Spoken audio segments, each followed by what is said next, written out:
Você é grato a Deus pela família que você tem? Como é a sua relação com os seus pais? Você que ainda é filho e que mora com seus pais. Como é a sua relação de pais com os seus filhos? Nessa administração, quer eles dentro da sua casa ou fora da sua casa. Ao longo dos anos desse ministério pastoral, eu tenho visto e recebido diversas famílias no meu gabinete pastoral para falar sobre família. E é interessante que depois de alguns anos a gente começa a descobrir que a grande maioria dos problemas que acontecem em todas as famílias, eles são iguais. Não tem nenhuma família vivendo algo fora do comum. É natural os desajustes. Mas tem um detalhe muito simples que acarreta todos esses problemas. Quando as peças estão fora do lugar. Quando o pai, ele deixa de ser pai. Quando o filho deixa de ser filho. Quando o esposo deixa de ser esposo. Ou a mulher deixa de ser mulher. Quando as peças começam a estar fora do lugar, parece que a família entra em desajuste. E aí começam a surgir diversos problemas. E talvez você respondeu a plenos pulmões que você é grato pela família que você tem, e eu não estou aqui para demerecer a sua convicção, mas talvez depois dessas poucas palavras que eu já disse a você, você começou a refletir sobre a sua família e perceber que algumas coisas estão desajustadas. Nessa manhã, quando nós vamos falar sobre gratidão dentro do lar, eu quero conversar com você sobre algo que tem me preocupado muito nesses últimos dias, que é a relação dos pais com os filhos. Nós já vivemos os últimos dias. Eu não estou aqui marcando data para Jesus voltar, mas eu creio que desde o dia que Jesus subiu aos céus, nós já estamos vivendo os últimos dias. Logo ele vai voltar. E algo que Jesus e os evangelistas e Paulo e os apóstolos nos falam, que nos últimos dias, os filhos serão desobedientes aos pais. Isso é colocado como uma marca dos últimos dias.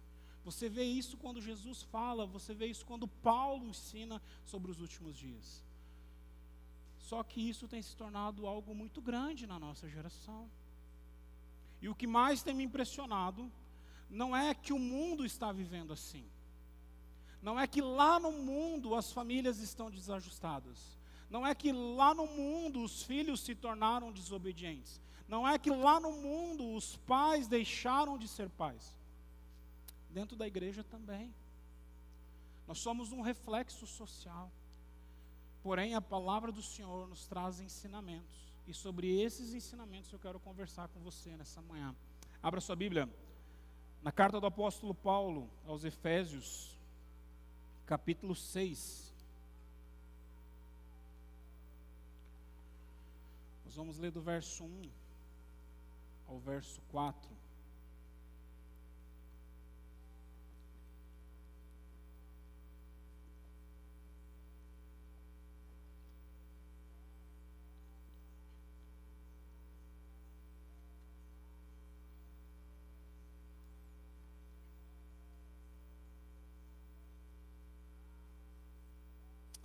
Carta do apóstolo Paulo à igreja de Éfeso, capítulo 6, do verso 1 ao verso 4, fala assim: Filhos, obedeçam a seus pais no Senhor, porque isso é justo. Honra o teu pai e a tua mãe. Este é o primeiro mandamento com promessa, para que tudo te corra bem e tenha longa vida sobre a terra. Pais, não irritem seus filhos, antes criem eles segundo a instrução e o conselho do Senhor. Deus, essa é a tua palavra que já foi lida, e ela tem poder para transformar o nosso coração, por isso estamos aqui nessa manhã. Então, que o teu Espírito Santo conduza cada momento, abrindo a nossa mente, os nossos olhos, abrindo o nosso coração, Deus, para reconhecermos, Pai, as nossas falhas e voltarmos o nosso coração ao Senhor, Guarda-nos nesse momento, em nome de Jesus que eu oro. Amém. Carta do apóstolo Paulo à igreja de Éfeso. O apóstolo Paulo estava preso. E o apóstolo Paulo então escreve essa carta instruindo essa igreja como ela deveria se portar no Senhor, como ela deveria enfrentar os problemas que uma igreja naturalmente está vivenciando, e instruindo também aquele que nesse momento pastoreia essa igreja, que é o seu discípulo chamado Timóteo. Há instruções a essa igreja e há instruções também a Timóteo nas duas cartas que o apóstolo Paulo escreve a Timóteo. Eu particularmente gosto muito de estudar a igreja de Éfeso, porque ela é a primeira igreja, ou talvez a única igreja que você vai encontrar no Novo Testamento, que você tem o seu início, você tem o auge dessa igreja e você tem a decadência dela. Você tem o início dessa igreja lá no livro de Atos, quando o apóstolo Paulo prega então o evangelho, as pessoas se convertem, o Espírito Santo do Senhor desce sobre aquelas pessoas em Éfeso. Você tem então o auge dessa igreja, quando Paulo, depois desse momento, deixa Timóteo para pastorear essa comunidade, e Timóteo durante anos pastoreia essa comunidade, instrui as pessoas, convoca os discípulos a se tornarem presbíteros e instruir as famílias no Senhor. Porém, lá em Apocalipse, você já tem uma instrução diferente a essa igreja. Uma igreja que estava em queda, onde o próprio Senhor Jesus escreve uma carta a essa igreja, através do apóstolo João, falando sobre as coisas que ela precisava mudar. E historicamente nós sabemos que depois que o apóstolo João sai da ilha de Patmos, aonde ele estava preso e ele escreve o Apocalipse, ele então se torna pastor dessa comunidade. E lá o apóstolo João passa os últimos dias da sua vida pregando o evangelho do Senhor, fazendo com que as pessoas se tornem discípulos de Cristo Jesus. Então, quando você quer ver o ciclo completo de uma igreja, é muito interessante, através das Escrituras, você estudar a história da igreja de Éfeso. E é interessante que aqui, no último momento da carta, o apóstolo Paulo ele dá várias instruções práticas à vida da igreja, começando a falar sobre a relação que os pais têm com os filhos. E para que você tenha um entendimento de qual era o contexto que o apóstolo Paulo escrevia, primeiro, há dois contextos históricos que eu e você precisamos guardar. O apóstolo Paulo era um judeu. E para o judeu, a paternidade, e aqui, quando eu me referi à paternidade, minhas irmãs, não fiquem bravas, é a maternidade também, tá? Quando eu falo paternidade, estou falando sobre criação de filhos, tá? Mas Paulo, ele sabe que dentro do conceito judaico de criação, os pais, eles tinham uma responsabilidade com os filhos, não somente de cuidar e de criá-los no Senhor, mas também de formar o seu caráter. E nós percebemos muito bem como funciona essa relação judaica da criação quando você lê a parábola do filho pródigo. Essa era a relação que o judeu tinha com os seus filhos. Mas o contexto da carta era diferente. O apóstolo Paulo, ele escreve dentro de um contexto romano, onde os filhos eram propriedades dos pais. Os filhos não tinham a escolha para onde ir, o que vestir, o que comer. Os pais determinavam todas essas coisas. Inclusive, um pai, dentro do contexto romano, podia vender o seu filho como escravo. E o filho era simplesmente uma propriedade do pai. O apóstolo Paulo, então, escreve à igreja de Éfeso, dizendo: vocês não podem nem ir muito ao céu e nem muito à terra. Vocês não são mais judeus. Vocês são comprados pelo sangue de Jesus e vocês também não são agora romanos. A velha criatura ficou para trás. Há, então, uma instrução de como essa relação funciona no Senhor. E a primeira instrução que o apóstolo Paulo dá aos filhos é que os filhos devem obedecer os pais no Senhor. Quando ele fala a respeito de obediência, o apóstolo Paulo está falando a respeito de um ciclo, de um processo, de um programa, de uma instrução dentro de um período de tempo.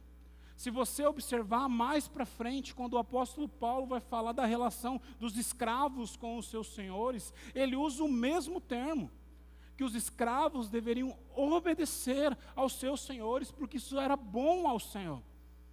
Isso era bom diante de Deus, aos olhos de Deus. quando o apóstolo Paulo fala sobre isso, linkando então a família. Ele ensina que os filhos, sim, eles devem obediência aos pais, enquanto eles estão sob a tutela dos mesmos. E eu e você sabemos aonde está a timeline. Eu estou meio, a minha boca está cortada, gente, então pregar com essa boca grande que Deus me deu, às vezes vai travar aqui, tá? A timeline, ou seja, esse tempo de criação, a gente sabe onde é que acaba. É só você voltar lá em Gênesis capítulo 2. Quando o homem e a mulher deixam seu pai e a sua mãe, os dois se tornam uma só carne, aí eles têm um novo universo, uma nova família. Os filhos, enquanto estão dentro da casa dos pais, os filhos, enquanto estão sobre a tutela dos pais, eles sim devem obediência aos pais. Obediência. As regras, a maneira de se portar, horário para chegar em casa, horário para sair de casa. Algum tempo atrás eu recebi uma família na nossa casa, e dentro da nossa casa existe uma regra. Os nossos filhos, 9 horas da noite, eles vão dormir. 9h30, 9 horas. E aí a pessoa falou assim, não, na nossa casa é tudo fechado. Eles dormem a hora que eles querem. Você está criando seu filho cheio de regras. Falei, enquanto eles estiverem dentro da minha casa, enquanto eles estiverem comendo do meu pão, as regras quem faz sou eu. Isso tem um choque cultural dentro da minha própria casa. Quando eu olho a casa do meu pai e quando eu olho a minha casa, há choque. Eu nunca sentei na mesa com meu pai usando boné. Eu nunca sentei na mesa com meu pai sem camisa. Eu sempre precisei esperar meu pai servir para depois eu servir. Lá em casa a coisa funciona um pouco diferente. Mas sabe onde é que entra o choque? Quando eu vejo o meu pai lidando com os meus filhos. Quando os meus filhos estão na casa dos meus pais, eles sentam na mesa sem camisa, eles sobem na cacunda do meu pai, eles comem de boné na mesa, eles olham para a comida e falam, isso eu não quero comer. Eu fico pensando, se eu falasse isso na época. Mas a relação é diferente. A relação é diferente. Meus filhos não estão sob a tutela dos meus pais. Estão sob a minha tutela. 2 aplicações que eu queria que você guardasse nesse ponto. Primeiro, você que é pai, não se exima do compromisso que você tem diante do Senhor de instruir o seu filho. Você foi chamado sim para instruir o seu filho.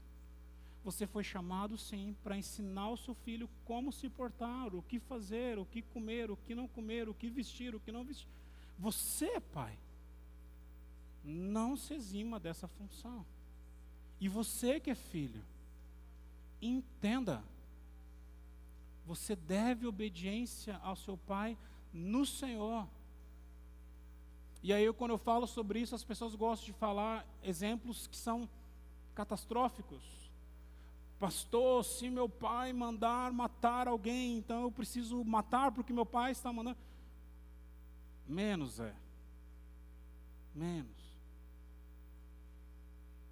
Convém você obedecer ao Senhor do que aos homens nesse caso. Mas quando seu pai manda você lavar a louça, você vai. Quando seu pai mandar você dormir, você vai. Quando seu pai mandar você fazer alguma coisa, você faz. Porque obediência você faz no Senhor e você deve ao seu pai. Você precisa obedecer. Segunda coisa que o apóstolo Paulo então fala, porque ele fala assim, honra o teu pai e a tua mãe. Esse é o primeiro mandamento com promessa, para que os seus dias se prolonguem sobre a terra. E aí as pessoas entram em crise. Qual o significado de obediência e qual o significado de honra? Quando nós obedecemos é uma coisa, quando nós honramos é outra coisa. E não seriam coisas iguais, não seriam coisas diferentes, se o apóstolo Paulo não tivesse colocado ela em situações diferentes aqui. Quando você obedece, lembra que eu falei? Você obedece a um circuito de regras durante um período de tempo. Quando você honra, não é mais obediência. Esse período de tempo já acabou. E a expressão que é usada ali como honra, ela é usada a respeito de Jesus, lá nos evangelhos, quando as ações de Jesus apontavam para o Pai. Essa mesma expressão é usada por Jesus para dizer que o Espírito Santo seria enviado e que o Espírito Santo iria apontar para Ele. Quando nós falamos de honra, já não há mais um circuito de tempo, já não há mais uma tutelagem, agora os filhos já não estão mais na sua tutela. Os filhos estão longe de você, mas eles aprenderam com você. E aí o apóstolo Paulo aqui instrui aquilo que Moisés também instrui, que nós devemos honrar. Honrar. Se você ensinou bem os seus filhos vão honrar o seu ensinamento quando estiverem longe de você. Quantos pais aqui já precisaram ensinar os filhos a não mentir? A comer de boca fechada? A não deixar toalha sobre a cama? A tomar banho direito? Eu conheci uma pessoa, não vou dizer quem, que entrava para o banheiro, ligava o chuveiro e sentava no vaso sanitário para ficar lendo gibi. Depois de alguns dias não deu para aguentar mais o cheiro. Mas na cabeça infantil dele, estava dando tudo certo. E enquanto eu preparava o sermão essa semana, eu lembrei de uma frase da minha mãe. Eu não lembro qual era a instrução certa que ela estava me dando, mas a frase ficou guardada. Eu sei que eu estava bravo com ela, brigando com ela, porque estava cansado de ouvir a mesma coisa. E a minha resposta para ela foi assim: eu estou fazendo isso aqui porque eu estou em casa. Quando eu estiver lá fora, eu sei que eu não vou fazer. E a minha mãe, com toda a sabedoria que Deus deu a ela, virou para mim e falou para mim e disse assim: você está fazendo isso aqui em casa. Está repetindo isso dentro de casa. Um dia você vai estar lá fora.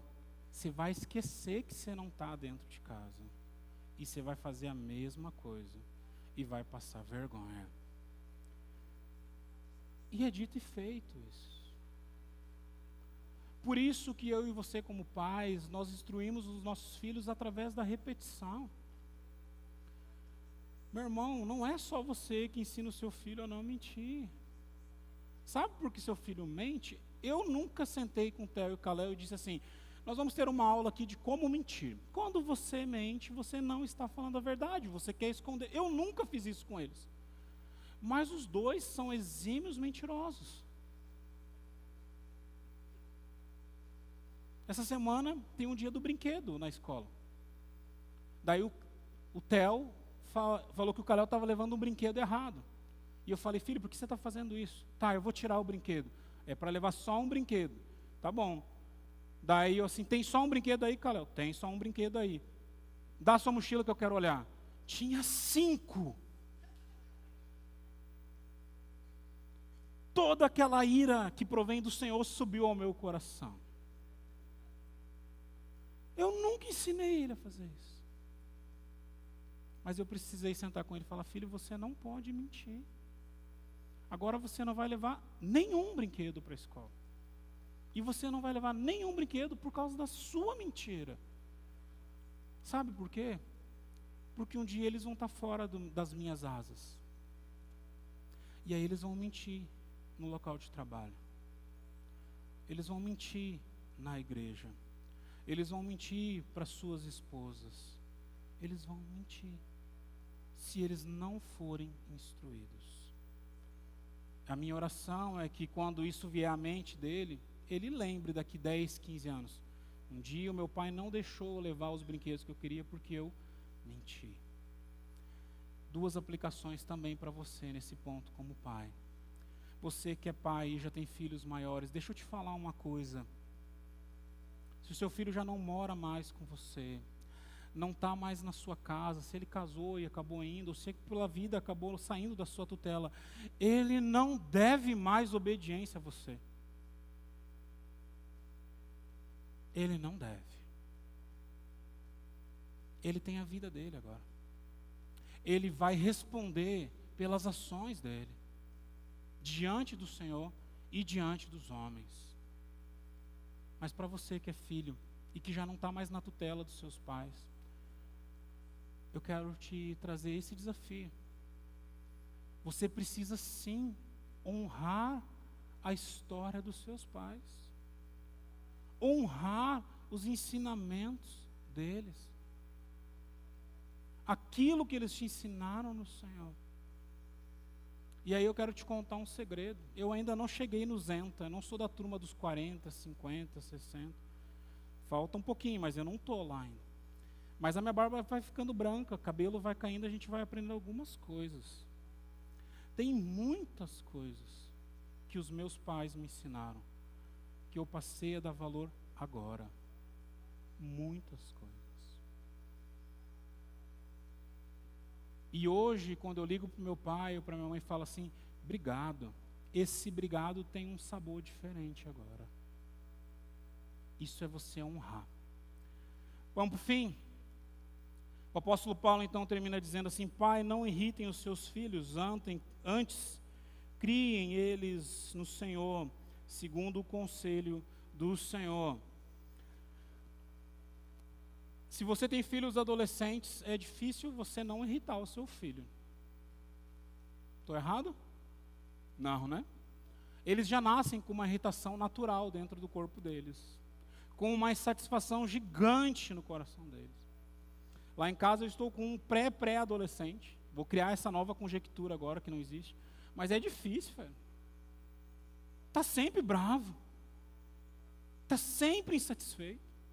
Nunca gosta de nada. E aí alguns filhos, depois de ler esse texto, eles chegam para os pais e falam assim, viu? Você não pode me irritar, porque a Bíblia diz que você não pode me irritar. Quando convém, eles gostam da Bíblia. E realmente a instrução do apóstolo Paulo é essa, que nós não devemos irritar os nossos filhos.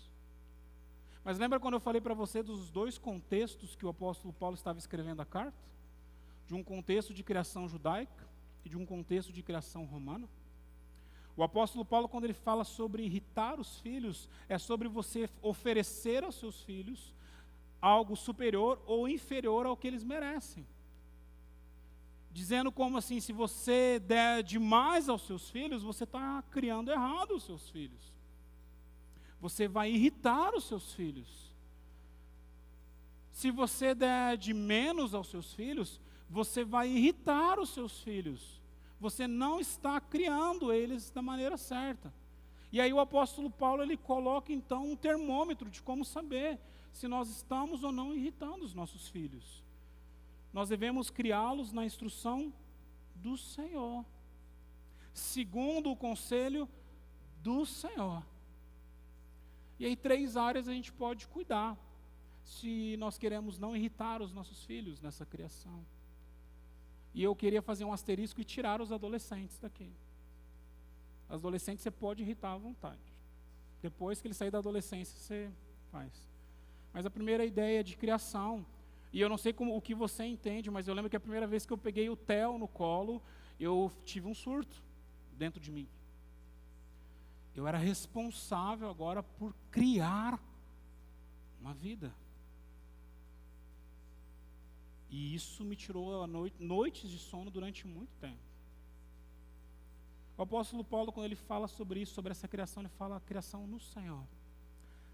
Sua primeira função como pai é se preocupar com o desenvolvimento espiritual do seu filho. E eu queria que você prestasse atenção na ordem que eu vou colocar as coisas, para ver se você está fazendo certo.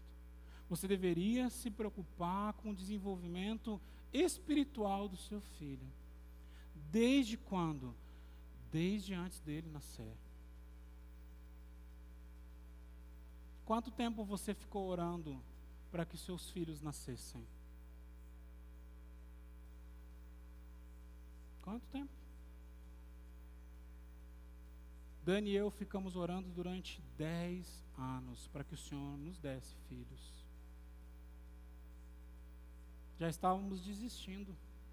Estávamos entrando com os papéis de adoção, quando o Senhor nos deu o Theo.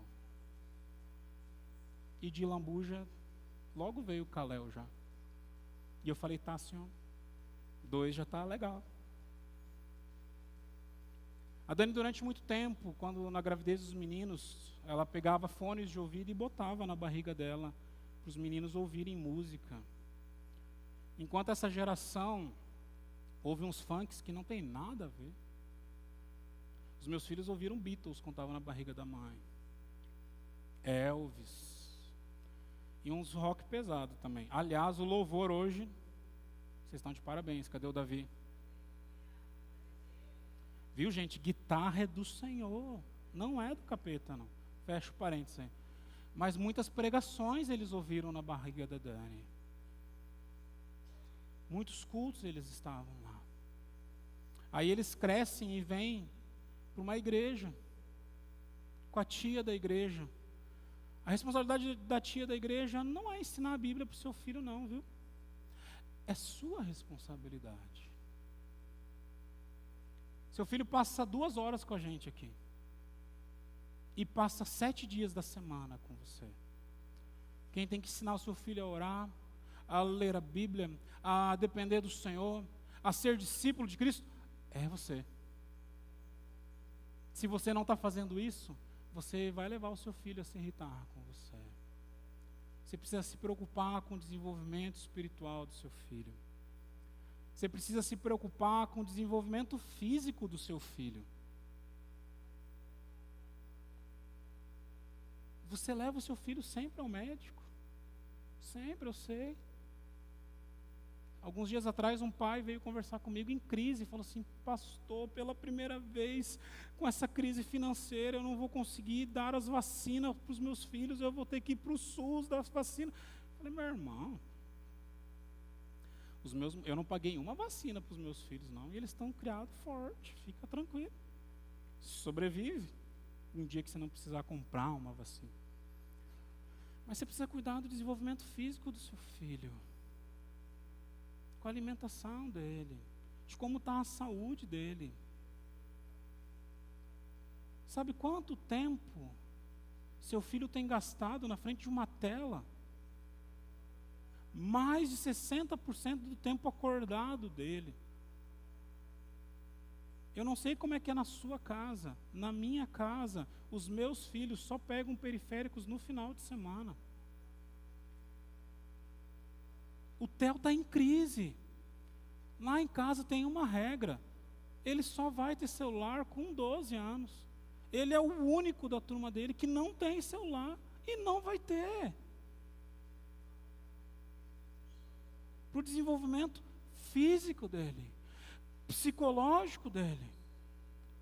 Ah, pastor, o senhor está criando seu filho alienado. Tô não, fera. Tô não. Algum tempo atrás eu vi um documentário numa dessas redes de streams falando sobre um dos criadores de uma empresa grande de celulares, dizendo que os filhos dele não tinham celular. Eles vendem para o mundo inteiro, mas os filhos dele não têm. E ainda ser bom em celular para o seu filho ficar vendo galinha pintadinha. Nem sei se é mais isso nessa época. Os meus filhos já cresceram. Na época dos meninos tinha a turma do Bita, Tubarão Shark, sei lá o que era.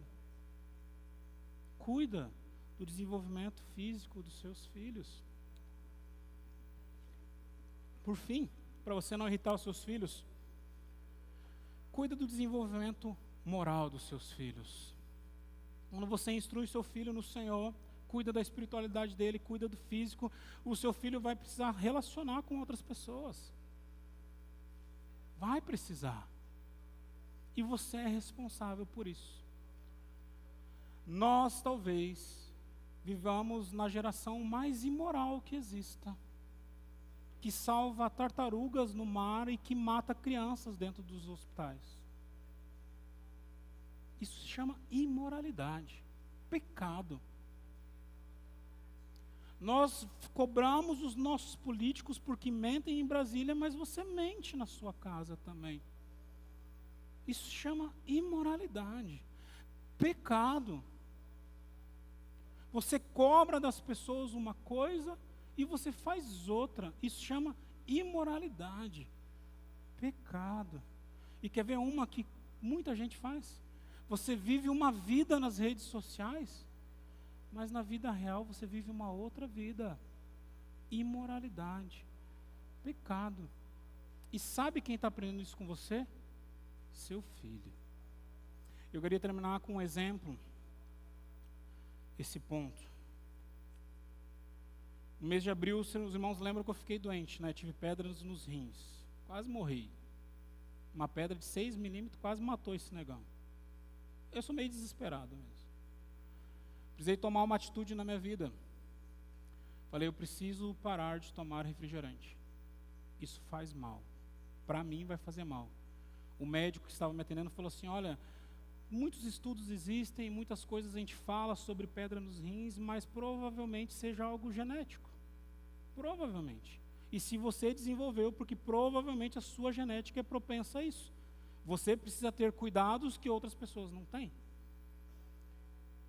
No mês de setembro eu sempre faço um jejum, que é o mês do meu aniversário. Eu falei, Deus, eu quero parar de tomar refri. E desde setembro eu parei de tomar refri. Mas a história não é sobre mim. Sabe onde é que isso gerou impacto na minha vida? O meu filho mais velho parou de tomar refri. Sabe quantas vezes eu precisei sentar com ele e falar assim, você não precisa tomar? Nenhuma. Há poucos dias atrás que eu descobri isso. Nós fomos almoçar num lugar, e a hora que estávamos pedindo bebida, ele falou assim, eu quero tomar um suco de laranja. Eu falei, ué, você não vai tomar coca? Não faz bom, faz bem, desculpa.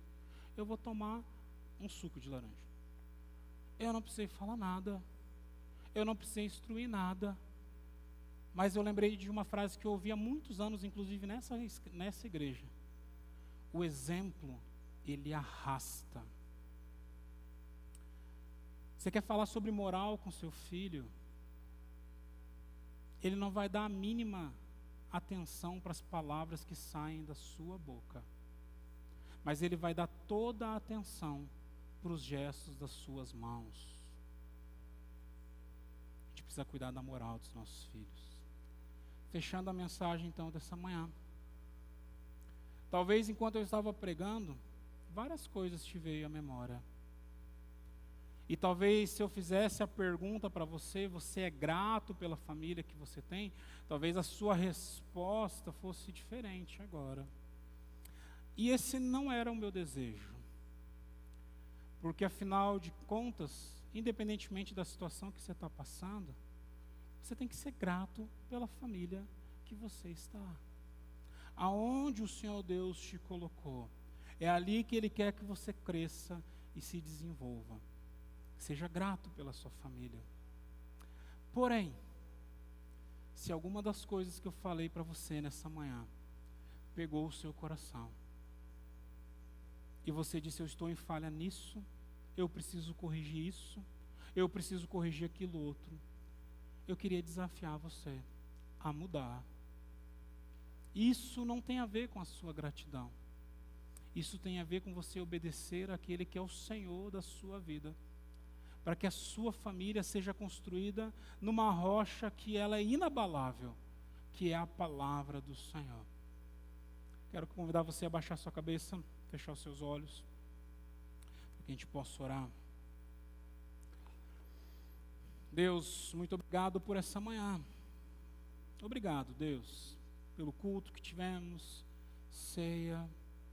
Obrigado, Deus, pela família que o Senhor nos deu. Com tantas coisas para corrigir, com tantas coisas para mudar, mas é a família que o Senhor nos deu. E nós colocamos ela na Tua presença nesse momento, gratos ao Senhor. E pedimos perdão se talvez falhamos em algumas situações que foi falado nessa manhã. E pedimos ao Senhor que o Senhor nos dê força para mudar. Força, Deus, para viver como discípulos do Senhor dentro da nossa casa. Para que o mundo possa ver que sim, família é um projeto do Senhor. A família que é comprada pelo teu sangue, ela é diferente no Senhor. E diferente, Deus, do que o mundo está falando, que a família não precisa ser valorizada. Aqueles que são comprados pelo Senhor dizem que não. Família é um projeto do Senhor. Toca, Deus, nas famílias da nossa comunidade. Toca, Deus, nas famílias que nos assistem em casa, em nome de Jesus.